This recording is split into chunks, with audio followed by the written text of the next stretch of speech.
महीना, सिर्फ 2 महीना।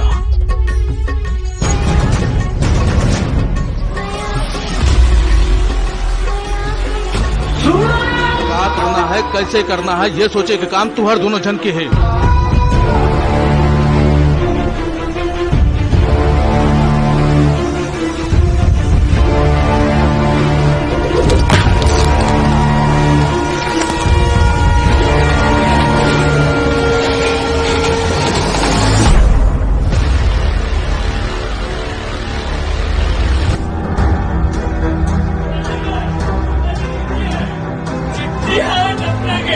आखिर ये मोंटी है कौन? सौतेला हमेशा सौतेला ही रही थे। सिर्फ 2 महीना के मैं समय देवाता हूं, सिर्फ 2 महीना।